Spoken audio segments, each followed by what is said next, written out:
All இது Sunday morning காலையில் juice வந்துட்டு பிரேக்ஃபாஸ்ட்டுக்கு அரைச்சிருந்தேன். ஸோ இதை நானும் வந்து குடிச்சிட்டு குட்டி மேடமுக்கும் கொடுத்துருந்தேன். அவளுக்கு இது ரொம்ப பிடிக்கும்.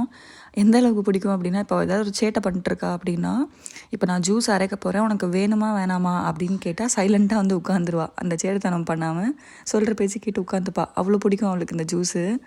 ஸோ 2 பேரும் சேர்ந்து குடிச்சிட்டு அதுக்கப்புறம் மத்தியானம் லஞ்சுக்கு தேவையானதாக ரெடி பண்ணிகிட்டு இருந்தேன். என்ன பண்ணுறதுன்னு யோசிச்சிட்டே இருந்தேன். ஏன்னா நாங்கள் 2 பேர் தான் இருக்கோம். ஸோ 2 பேருக்கு என்ன பண்ணுறது, சாப்பாடு குழம்பு தனித்தனியாக பண்ண வேண்டாம், 1 பாட் ரைஸ் மாதிரி பண்ணிடலாம் அப்படின்னு சொல்லி சாம்பார் சாதம் பண்ணலான்னு சொல்லி தான் பிளான் பண்ணியிருந்தேன். இது யூடியூப் தான் பார்த்து பண்ணியிருந்தேன். பட் நான் ஃபஸ்ட் டைம் ட்ரை பண்ணுறேன் அப்படிங்கிறதுனால எனக்கு அளவெல்லாம் தெரியல. சாப்பாடு ரைஸ் மட்டும் கொஞ்சம் நிறைய வச்சுட்டேன். ரைஸ்க்கு தேவையான மசாலாஸ்லாம் கரெக்டாக போட்டுட்டேன். ஆனால் அந்த ரைஸ் மட்டும் அதிகமாக வச்சதுனால என்ன ஆயிடுச்சுன்னா நிறைய ரைஸ் ஆயிடுச்சு. ஸோ மத்தியானத்துக்கு சாப்பிட்டுட்டு திரும்ப அது நைட்டுக்கும் சாப்பிட்டு திரும்பவும் கொஞ்சம் மீந்த மாதிரி இருந்துச்சு. ஐயோ என்னடா இதுங்கிற மாதிரி ஆயிடுச்சு. ஸோ அடுத்த வாட்டி பண்ணால் கம்மியாக பண்ணணும்னு நினைக்கிறேன். தேவையானதெல்லாம் கொஞ்சம் கொஞ்சமாக போட்டுட்டு அதுக்கப்புறம் வந்துட்டு இந்த மசாலாஸ்க்கெலாம் தேவையானதெல்லாம் ரெடி பண்ணி எடுத்து வச்சுட்டு காய்கறியெல்லாம் கட் பண்ணி வச்சுட்டு இந்த சாப்பாடை குக்கரில் வச்சாச்சு.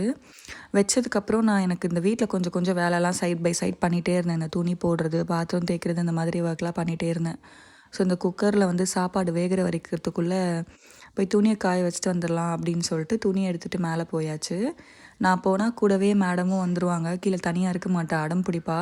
அவள் தூங்கிட்டு இருக்கும்போது நான் மேலே வந்தால் ஓகே, இல்லை ஏதாவது ரொம்ப இன்ட்ரெஸ்டிங்காக விளையாடிட்டு இருந்தால் ஓகே. மற்றபடி நான் மேலே வரேன் அப்படின்னு சொன்னாலே அடம் பிடிச்சி மேலே வந்துடுவா. ஸோ அவளையும் கூட்டிகிட்டு அந்த துணியையும் தூக்கிட்டு எப்படியோ வந்து மேலே துணி காய வச்சாச்சு ஒரு வழியாக.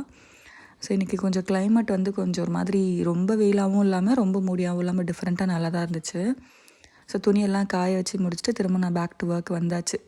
இந்த மசாலாஸ்க்கு தேவையானதெல்லாம் அரைச்சி வச்சுருந்தேன்ல, அதெல்லாம் வந்துட்டு அரைச்சிட்டு வெறும் இந்த வெங்காயம் மட்டும் போட்டு தாளித்து அதில் அந்த மசாலாஸ்லாம் போட்டு நல்லா ஃப்ரை பண்ணிவிட்டு அதுக்கப்புறம் புளி தண்ணி கரைச்சி வச்ச புளி தண்ணியை வந்து மிக்ஸ் பண்ணி நல்லா வந்து ஒரு 5 மினிட்ஸ் நல்லா கொதிக்க விட்டு அதுக்கப்புறம் இது இந்த சாப்பாட்டில் வந்து போடணும். தேவையான அளவு உப்புலாம் போட்டுட்டு நான் வந்து இந்த கடாயில் சாப்பாடை போட்டு மிக்ஸ் பண்ணலான்னு நினச்சேன். பட் சாப்பாடு ரொம்ப அதிகமாகிடுச்சு.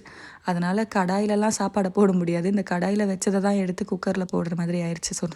அந்த சாப்பாடு நிறைய ஆனதுனால ஸோ எல்லாத்தையும் மிக்ஸ் பண்ணி பார்க்குறதுக்கும் சரி சாப்பிட்றதுக்கும் எனக்கு நிஜமாகவே ரொம்ப சாட்டிஸ்ஃபைடாக இருந்தது. சாப்பிட்றதுக்கு சூப்பராகவே இருந்துச்சு. பட் என்னென்னா சூடாக சாப்பிடும்போது தான் நல்லா இருந்துச்சு.